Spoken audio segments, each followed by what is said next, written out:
أعوذ بالله من الشيطان الرجيم. بسم الله الرحمن الرحيم. الحمد لله رب العالمين وبه نستعين. اللهم صل على سيدنا محمد النبي الأمي وعلى آله وصحبه وسلم. رب اشرح لي صدري ويسر لي أمري واحلل عقدة من لساني يفقه قولي. ولا حول ولا قوة إلا بالله العلي العظيم. إلهي أنت مقصودي ورضاك مطلوبي.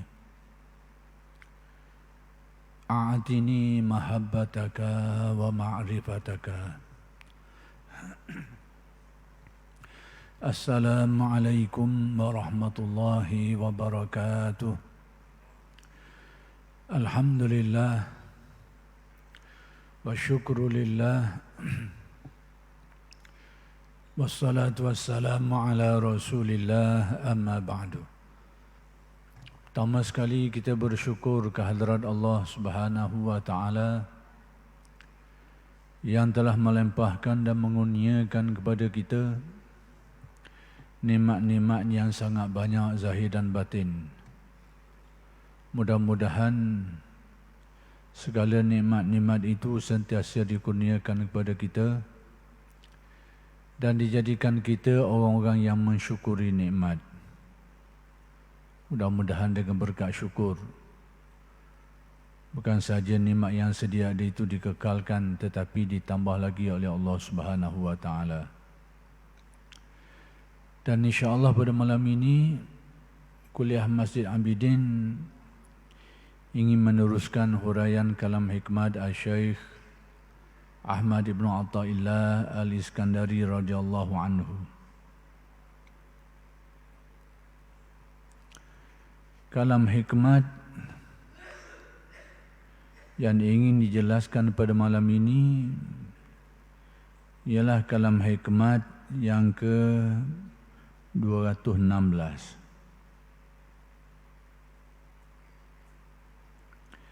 Yaitu kata-kata Syekh Ibn Atta'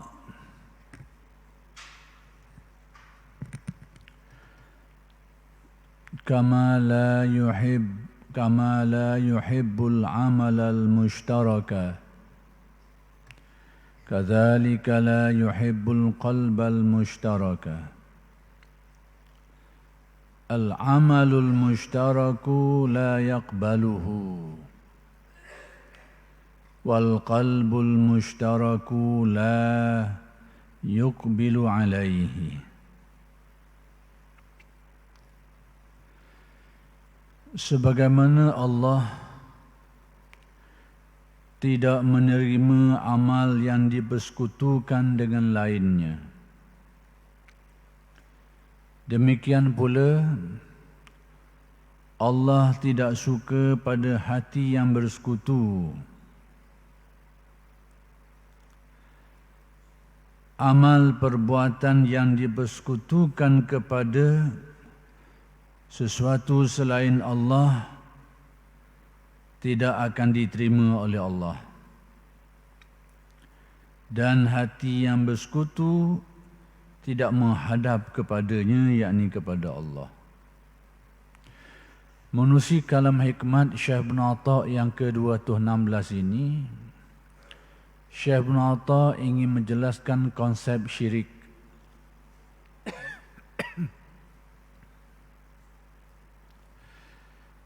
Konsep syirik dan kesangnya terhadap diri kita ini. Perkataan syirik artinya mempersekutukan Allah. Cuma tinggal lagi syirik ini dia ada tahapan-tahapan dia itu dan sudut pandang yang tersendiri. Ada syirik yang melibatkan i'tiqad, yakni keyakinan kita. Keyakinan kita kepada ketuhanan-ketuhanan yang lain daripada Allah. Itu syirik i'tiqad. Bila kita meyakini ada Tuhan lain selain Allah, atau kita meyakini ada sesuatu yang lain yang bersifat dengan sifat-sifat yang sama dengan Allah, yang menyengutuinya. Jadi apabila syirik ini melibatkan i'tiqad, keyakinan, maka kesannya itu boleh membatalkan akidah seseorang. Jadi itu melibatkan i'tiqad.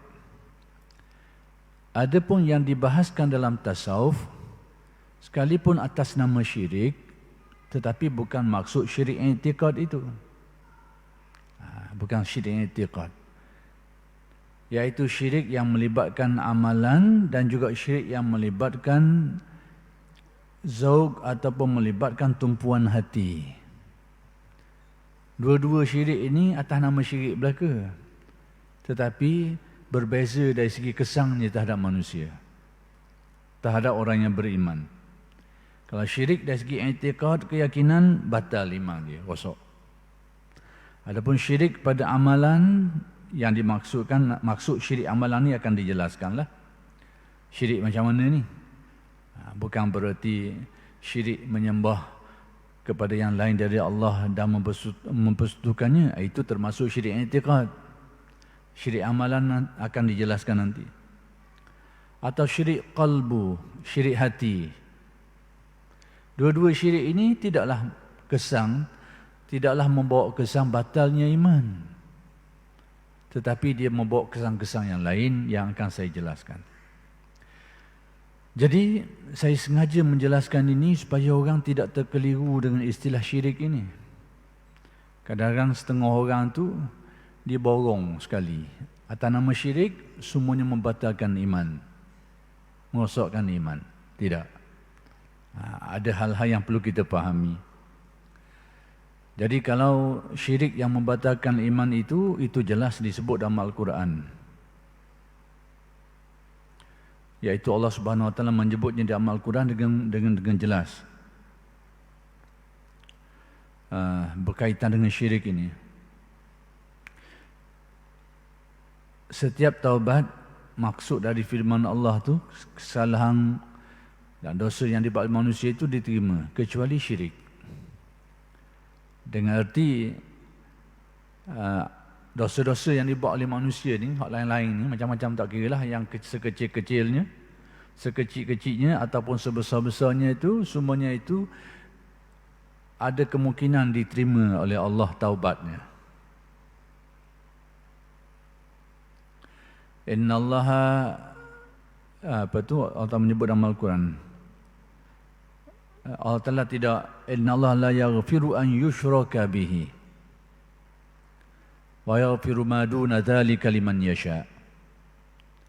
Allah Subhanahu Wa Ta'ala ini tidak memberi keampunan kepada dosa syirik. Sebab apa? Kerana syirik itu mengeluarkan seseorang daripada agama. Jadi taubat ini adalah untuk orang yang masih mukmin.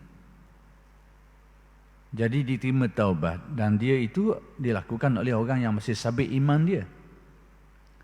Adapun syirik ini, dia sudah terkeluar daripada keimanan. Jadi apa-apa amalan dia, amalan ke taubat ke, tak ada hal dah, tak ada perkiraan belaka dah. Itu maksudnya. Innallaha la yaghfiru an yushraka bihi. Allah Ta'ala tidak memberi pengampunan kepada perbuatan syirik, mempersekutukan Allah ni. I'tiqad yang salah, i'tiqad yang syirik ini, maka Allah Ta'ala tidak menerima. Sebab apa? Memang dia sudah terkeluar daripada landasan keimanan. Jadi segala apa perbuatan dia ke, taubat, termasuklah taubat dan sebagainya, sudah tidak ada perkiraan. Dia luar kawasan dah lagi. Tapi wa yaghfiru ma duna dzalika liman yasha. Tetapi dia memberi pengampunan kepada yang lain daripada syirik itu. Tak kiralah dosa besar mana, sekecil-kecilnya, dosa kecil ataupun dosa sebesar-besarnya, dosa membunuh, dosa merampok, dan berzina, dan macam-macam lagi lah dosa-dosa yang besar-besar tu, semua itu masih termasuk dalam ruang diampuni oleh Allah sekiranya seseorang itu bertaubat. Liman yasha, bagi orang-orang yang Allah telah kehendaki. Jadi yang saya nak jelaskan bahawa tentang syirik ini, dalam masalah i'tiqad, memang dia membatalkan iman dan menjadikan seseorang itu terkeluar dari golongan seorang mukmin. Jadi segala apa amalan dia, termasuklah taubatnya, sudah tidak terpakai sebab dia sudah di luar kawasan. Adapun dosa-dosa yang lain daripada syirik ini, maka di dalam kawasan lagi. Orang yang melakukan dosa ni, besar mana pun, tetapi dosa itu selain daripada syirik, orang itu masih lagi sabit iman dia. Sabit iman dia. Dan kalau dia bertaubat, Allah Ta'ala terima bagi orang yang dikedaki oleh Allah Subhanahu Wa Ta'ala. Sebab apa? Dia masih lagi dalam lingkungan orang-orang yang beriman. Masih lagi dalam kelompok mukmin ataupun muslim mukmin. Masih lagi. Jadi yang saya nak jelaskan, syirik dalam masalah i'tiqad ini membatalkan iman dan mengeluarkan seseorang daripada kelompok orang-orang yang beriman kepada Allah Subhanahu Wa Ta'ala. Tetapi kalau kita lihat di dalam hadis, kita akan temui perkataan syirik diguna pakai, tetapi tidak melibatkan pembatalan iman. Perkataan ini perkataan syirik, tetapi kesan dia tidaklah bawa sampai ke tahap batalnya iman. Jadi syirik yang bagaimana ini? Antaranya kita temui dalam ketika Nabi menjelaskan tentang masalah riya. Apa kata Nabi? Iyyaka wa syirkal asghar. Hendaklah kamu berjaga-jaga, berhati-hati terhadap syirik kecil. Syirkal asghar ni syirik kecil. Tapi syirik jugalah. Kalau syirik ini merupakan syirik i'tiqad, tidak kiralah sikit ke, banyak ke, dia akan membatalkan keseluruhan iman. Tapi dalam hadis ini, perkataan syirik digunakan, tetapi dia tidak bawa kesan kepada batal iman itu. Nabi pesan, iyyaka wa syirkal asghar. Hendaklah kamu berhati-hati, berjaga-jaga terhadap syirik kecil. Nabi sebut syirik kecil. Sehingga ditanya, apa itu syirik kecil ya Rasulullah? Ya Rasulullah, Nabi menjelaskan ar-riya. Perbuatan riya, amalan yang kita buat tidak ikhlas, yang mendorong kita beramal, yang memotivasi kita beramal adalah tujuan-tujuan yang lain daripada kerana Allah. Ataupun amalan kita itu kita lakukan bukan kerana Allah, tapi kerana nak dipertuntukkan kepada orang supaya mendapat kedudukan pada pandangan orang. Jadi tujuannya tidak kerana Allah. Jadi ini juga melibatkan syirik. Tetapi syirik ini tidaklah membawa kepada batalnya iman, tetapi membawa kepada batalnya pahala amalan tu. Jadi saya nak bezakan supaya jangan kita terkeliru bila sebut nama syirik ya, semuanya akan mengakibatkan batal iman. Jadi kalau kita tak faham konsep-konsep ni, kita jumpa hadis tadi kau, Allah padang syirik semua aku ni. Mungkin dia teringat zaman-zaman lama, mungkin dia banyak beramal kerana riak. Dia fikir hari-hari aku dulu ni batal iman aku. Kenapa? Kerana aku telah melakukan syirik kecil ni, iaitu riya. Ini salah faham, keliru. Kekeliruan yang nyata. Itu tujuan saya jelaskan supaya bezakan antara syirik i'tiqad dengan syirik yang lain. Dan inilah yang dibicarakan oleh Syekh Ibn Atta'.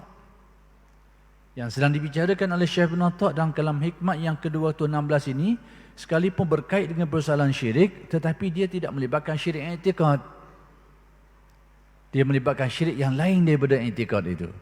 Maka kata Syekh Ibn Atta', tengok balik pada kalam Syekh Ibn Atta'. Kama la yuhibbul amal al-mushtaraka, sebagaimana Allah Ta'ala ni tidak suka kepada amalan yang disyirikkan. Yang orang yang beramal, yang mana amalannya itu ada tujuan-tujuan yang lain. Kazalika la yuhibbul qalbal mushtarak. Demikian juga Allah Ta'ala tidak suka kepada hati yang ada konsep syirik ni, tapi bukan i'tiqad. Dia ada syirik khas dia yang melibatkan kalbu manusia ni.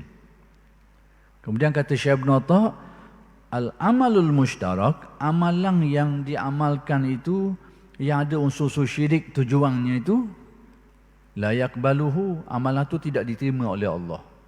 Dengan arti orang yang mengamalkan amalan yang tujuannya bukan kerana Allah, tidak diterima amalan, tapi imannya masih sabit. Imannya tidak terbatal, masih lagi mukmin, tapi amalan dia itu tidak diterima oleh Allah.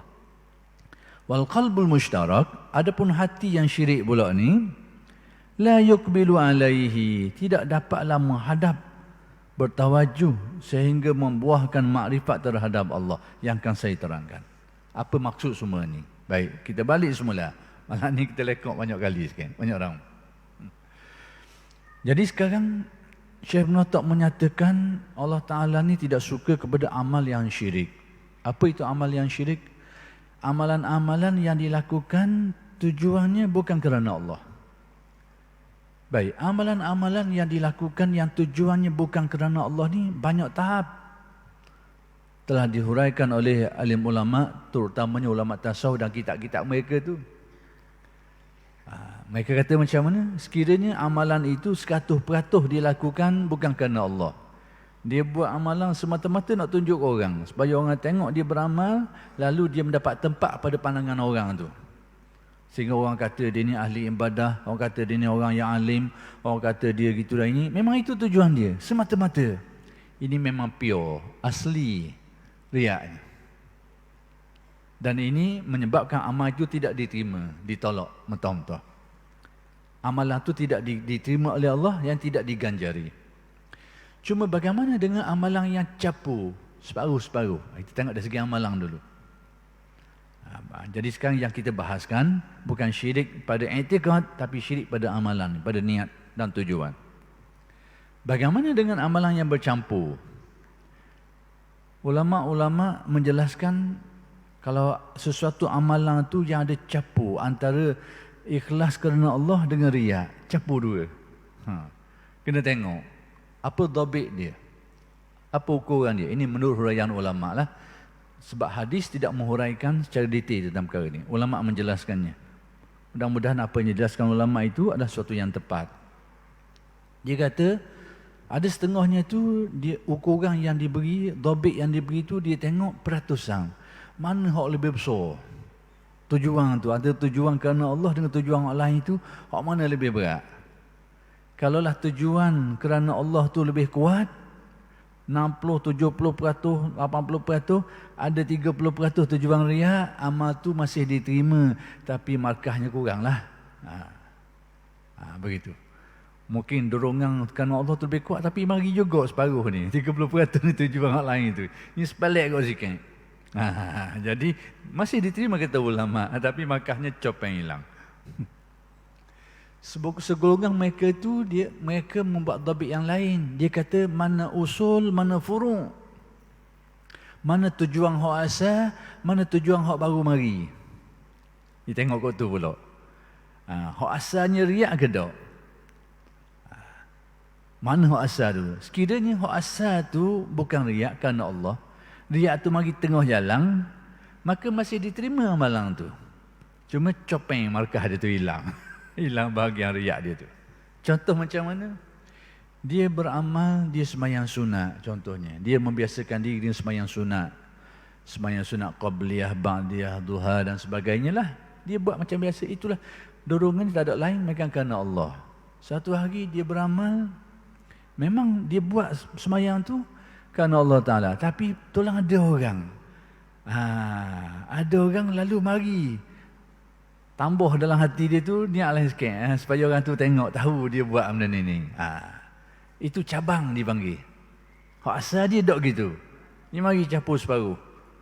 Maka amalan ini juga dikira masih diterima. Tapi dari segi nilaiannya sudah tentu berkuranglah.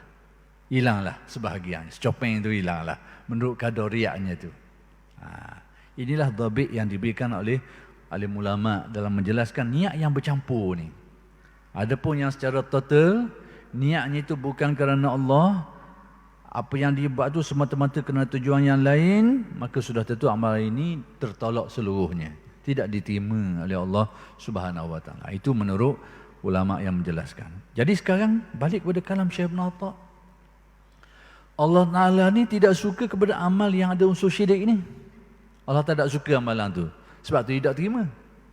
Tapi orang yang beramal dengan amalan seperti itu masih lagi dikira mukmin. Jangan kata dia tidak beriman pula sebab dia beramal dengan amalan syirik ni. Kerana syirik ni syirik tujuan amal tu, bukan syirik i'tiqadnya. Dia masih lagi mukmin. Tinggal lagi tadilah pahala amalannya saja sama ada tertolak ataupun hilang secopeng tu, hilang sebahagian menurut kadar riaknya tu. Baik, kemudian Syekh Ibn Atha menjelaskan satu konsep yang lain lagi yang juga termasuk dalam bahasan ilmu tasawuf, iaitu al-qalbul mushtarak. Tadi al-amal, amalan yang ada unsur syirik, yang ada tujuan yang lain dari Allah. Kemudian Syekh Ibn Atha mendetailkan lagi dengan satu konsep baru, konsep lain yang disebut sebagai al-qalbul mushtarak. Hati yang ada unsur syirik ini. Hati yang ada unsur syirik ni hati yang guna pula ni. Kalau dia ada amalan dia tu, niat dia tu kerana yang lain daripada Allah, itu masih dikira amalan yang ada unsur syirik. Amalan yang ada niat syirik, iaitu amalan riak, yang nak ditunjukkan kepada yang lain, maka dikatakan amalan itu yang ada unsur syiriknya. Hati yang syirik ni pula guna pula ni. Adapun hati yang syirik ini, dia tak ada hak dua yang saya sebut tadi tu. Dia tak ada syirik i'tiqad, memang tak ada lah. Syirik amalan tak ada lah. Dengan erti i'tiqad ni tak ada unsur syirik. Amalan dia pula tidak ada unsur syirik. Yakni tidak ada niat-niat yang lain kerana Allah Ta'ala. Memang kerana Allah. Tapi kalbu dia ada syirik. Gimana ni? Iaitu apabila ingatan dia tu banyak teringat kepada benda-benda lain, terpaut pada benda-benda lain, itu dikatakan sebagai qalbu yang mushtarak. Kalau i'tiqad dia ada unsur syirik, iman dia batal. Tapi kalau amalan dia ada unsur syirik, yakni ada unsur riak tadi tu, ada tujuan yang lain daripada kerana Allah Ta'ala tu, pahala amalan dia batal. Tapi kalau hati yang syirik ni pula guna ni, dia terdendeng daripada memperolehi makrifat. Tu kesan dia. Dia terdendeng. Terdendeng daripada memperolehi makrifat yang dalam terhadap Allah Subhanahu wa taala. Jadi demikianlah Syekh Ibn Atha nak menjelaskan kepada kita. Sebab tu Syekh Ibn Atha kata al-amalul mushtarak, amalan yang ada unsur syirik, yakni dengan erti amalan yang riak, amalan yang dilakukan tujuannya bukan kerana Allah, maka kesan dia pahala ganjaran amal itu tertolak, tidak diterima oleh Allah. Tapi dia masih lagi mukmin. Bukan berarti batal iman dia, masih lagi mukmin. Kerana syirik ini bukan syirik i'tiqad, syirik pada tujuan amal. Baik. Demikian juga orang yang beramal yang amalannya tidak ada unsur syirik, yakni tidak ada tujuan yang lain dari Allah. Dia amalkan itu memang kerana Allah, tidak ada tujuan-tujuan yang lain dari Allah. Tapi tawajuh hatinya dia tarik ke lain banyak. Duk pandang ke makhluk, pandang tujuannya tak ada tujuan lain, dia beramal semata-mata kerana Allah. Tapi tumpuan hati dia tu yang lari ke lain, anyuk ke lain, tak menghadap ingatannya kepada Allah yang Maha Esa, tak menghadap ke situ. Maka kalau itu dari segi tasawuf disebut hati yang syirik. Dan hati yang syirik ini tidak membatalkan amal, tidak membatalkan iman macam tadi. Demikian juga tidak membatalkan pahala amal, diterima amalan dia tu. Tetapi kesan dia dari segi bagaimana kesannya terhadap kebersihan hati dia tu, kejernihan hati dia itu, terbukanya hijab hatinya itu sehingga membawa kepada makrifat yang dalam. Hak tu dah terhalang dia Kerana adanya hak jenis ketiga ni, hati yang syirik ni. Hati yang pandang ke lain, yang memandang kepada sesuatu yang lain daripada Allah. Hati dia tu. Jadi kedua-dua hak ni amal yang ada makna syirik, hati yang ada makna syirik, dua-dua ni tidaklah melibatkan batalnya iman.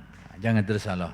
Dia tidak membawa batalnya iman, tetapi dia membawa kepada, kalau amalan tu ada unsur-unsur syirik tadi tu, yakni niat-niat dan tujuan yang lain dari Allah, batal pahala dia. Adapun hati yang ada unsur syirik, hati yang banyak berpaut melihat kepada yang lain ni, melihat kepada yang lain daripada Allah Subhanahu Wa Taala ni, maka hati ini terdendeng daripada makrifat. Baik, yang saya nak jelaskan sikit lagi tentang hati yang syirik ini. Kalau amal yang syirik, jelas. I'tiqad yang syirik, keyakinan dia tak betul dah. Dia yakin ada Tuhan selain Allah. Dia yakin bahawa selain daripada Allah Ta'ala tu ada sifat-sifat yang seumpama dengan Allah dan sebagainya. Itu syirik i'tiqad, batal iman.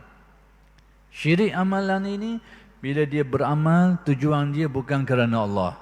Syirik amalan. Syirik kalbu ni macam mana? Kalbu yang syirik ini, iaitu pautan hati dia tu kepada yang lain daripada Allah. Guana?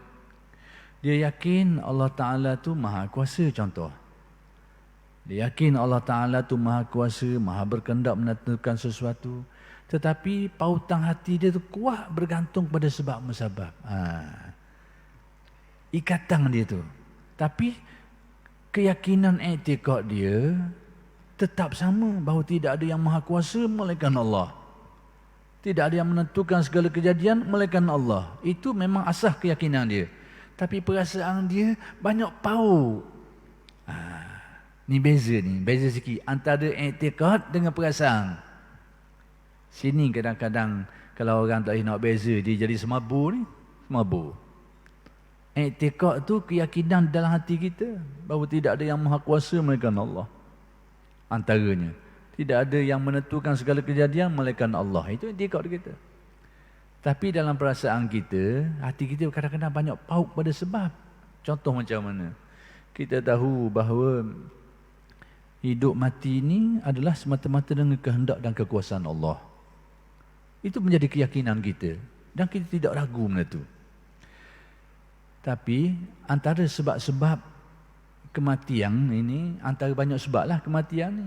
Antaranya tak cukup obat, kurang obat, ataupun dengan sebab itu, sebab ini, sebab dia tu. Dalam keyakinan i'tiqad kita, kita yakin bahawa hidup mati semata-mata kehendak Allah, kekuasaan Allah. Tapi hati kita ni bila obat tak ada, kita rasa pusing. Kita rasa susah hati.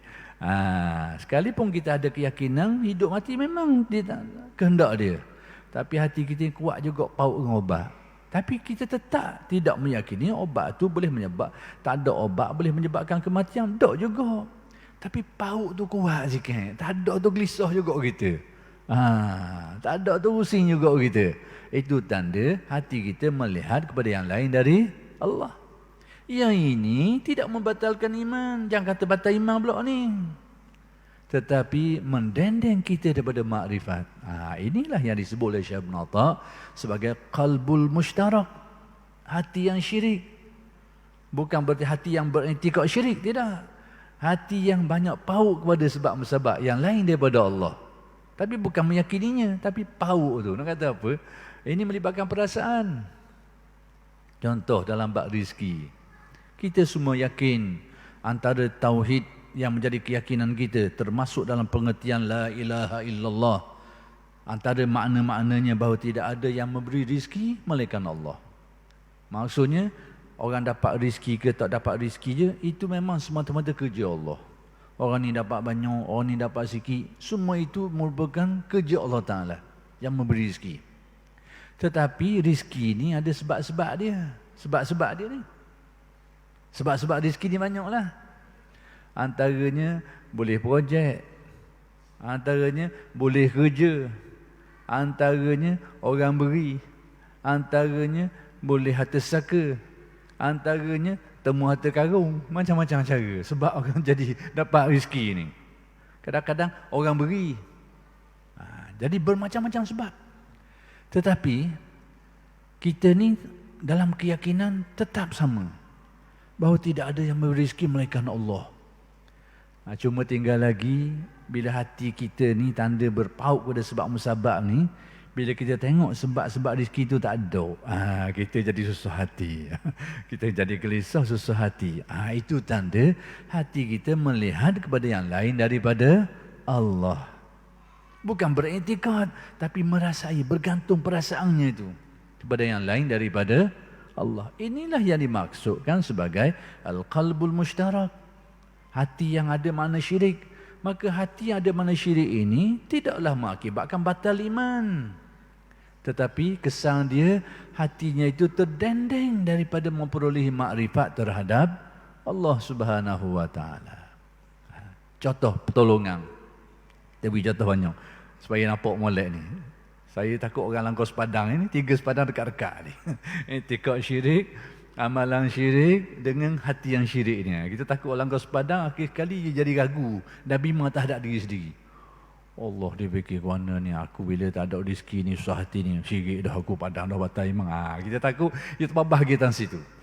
Akhir sekali dia ragu terhadap iman dia sendiri. Ini berbahaya. Seseorang mukmin yang ragu terhadap keyakinan dia sendiri, itu berbahaya. Sebab itu jangan membawa sesuatu yang boleh menyebabkan orang ragu terhadap keyakinan dia sendiri. Mu jaga-jaga mu ni, mamu tak pernah betul ni. Akhir-akhir orang takut dan dia ragu terhadap iman dia sendiri. Jangan. Berbahaya. Membawa orang menjadi ragu terhadap keyakinan dia sendiri. Kalau tak betul pun ajar dia supaya hak betulnya guna. Jangan kata padang mu ni, nanti kau mu ni tak apa kena. Akhir-kali orang tu takut, dia sendiri ragu terhadap keyakinan dia sendiri. Tutup lubang ini. Berbahaya. Jadi sekarang contoh yang lain, pertolongan. Kita yakin dalam keyakinan tauhid kita, termasuk dalam pengertian kalimat tauhid la ilaha illallah, bahawa tidak ada yang menolong melainkan Allah.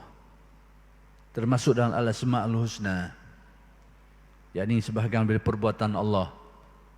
Kalau kita klasifikasi dia, benda tu duduk bawah perbuatan Allah, menolong ni. Tapi semua itu dia akan pergi di bawah kudrat dan iradat dia lah. Tapi dari segi pembahagian tauhid, dia letak bawah tauhid af'al, mengesahkan Allah pada perbuatannya, iaitu menolong hamba-hambanya. Jadi menjadi keyakinan tauhid kita bahawa tidak dapat menolong melainkan Allah. Tak kira lah apa saja, tolong kita dalam kesusahan, tolong kita dalam urusan tu, urusan ni macam-macam lah. Bahawa hakikatnya tidak ada yang dapat menolong ini melainkan Allah Subhanahu wa taala. Itu keyakinan akidah kita. Tetapi pertolongan ini datang melalui sebab-sebabnya. Sebab-sebab pertolongan ni banyak. Macam kita nak lemah. Kita tahu yang dapat menyelamatkan kita daripada mati lemah ni, ataupun daripada binatang buah ni, semata-mata Allah. Tapi sebab-sebabnya ada. Bila orang nak lemah ni, sebabnya apa benda? Kita panggil orang, orang dengar. Tolong, tolong, orang dengar. Lepas tu orang mari tolong kita. Itu sebab kepada selamatnya dia. Sebab kepada pertolongan sehingga dia selamat daripada mati lemas. Jadi sebab dia apa benda? Ada orang dah dengar dia panggil. Sekarang bila kejadian tu berlaku, sebab musabab ni tak ada. Seorang diri nak lemah ni, mana ni? Dalam keyakinan tauhid ini tetap sama. Tak ragu bahawa tidak ada yang dapat memberi pertolongan melainkan Allah. Tauhidnya. Itu termasuk dalam huraian kalimah la ilaha illallah. Tetapi bila dalam keadaan tadak ni, tengok orang tadak, seorang panggil orang dengar ni, dia rasa cemah. Cemah. Itu maksudnya hatinya melihat kepada yang lain daripada Allah. Itulah maksudnya hatinya itu qalbul mushtarak, hati yang ada makna syirik. Tapi yang ini tidak membatalkan iman. Kerana keyakinan dia itu kalau tanya siapa yang dapat menolong, dia akan jawab, tetap dia akan jawab tidak ada yang dapat menolong melainkan Allah. Itu akidah dia, tauhid dia. Tapi perasaan dia tak siku, perasaan dia. Jadi perasaan tak siku ni lah orang panggil al-qalbul mushtarak, hati yang ada makna syirik. Yang ini tak membatalkan akidah dia. tetapi mendendeng dirinya daripada makrifat terhadap Allah. Biar faham. Jadi kita kesimpulan mudahnya, apa yang Syekh Ibn Atta' nak beritahu kita pada malam ini, bahawa pertama sekali Allah Ta'ala tak suka kepada amalan yang ada unsur syirik. Amalan apa yang ada unsur syirik? Amalan yang dibuat kerana tujuan-tujuan yang lain, tidak kerana Allah Ta'ala. Bila Allah Ta'ala tak suka, apa kesan amalan seperti ini, maka tidak diterima oleh Allah, tertolak. Bukan batalnya iman. Demikian juga yang kedua, kata Syekh Ibn Atta', Allah Ta'ala tidak suka kepada hati yang syirik. Hati yang syirik, hati yang bagaimana? Hati yang berpaut perasaan dia tu kepada yang lain. Bukan beriktikadnya, tapi perasaannya tu berpaut banyak kepada sesuatu yang lain daripada Allah. Maka hati seperti ini dinamakan hati yang syirik. Bukan kerana iktikadnya syirik, tapi perasaan dia tu. Perasaan dia itu banyak berpaut kepada sesuatu yang lain daripada Allah. Maka hati ini dinamakan hati yang syirik. Maka hati yang syirik ini tidaklah membawa kepada kesan batalnya etikad dia tu, tetapi membawa kesan kepada terdendeng, terhalang daripada memperoleh makrifat yang benar terhadap Allah Subhanahu wa Ta'ala. Dua-dua ni tidak disukai oleh Allah. Amal yang syirik, demikian juga hati yang syirik. Jadi kita kena faham molek, terutamanya hati yang syirik ini. Kalau tak faham molek kau, akhir sekali kita keliru. Bila kita keliru, kita akan menyangka ataupun beranggapan kita ni sentiasa berada dalam kesyirikan semua, batal iman semua. Dan ini adalah perkara tidak baik dalam keimanan dan keyakinan seseorang.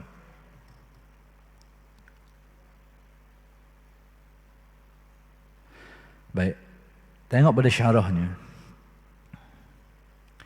Amal perbuatan yang bersekutu, amal yang syirik ini, ialah riya. Amal yang dilakukan bukan kerana Allah, ada tujuan yang lain.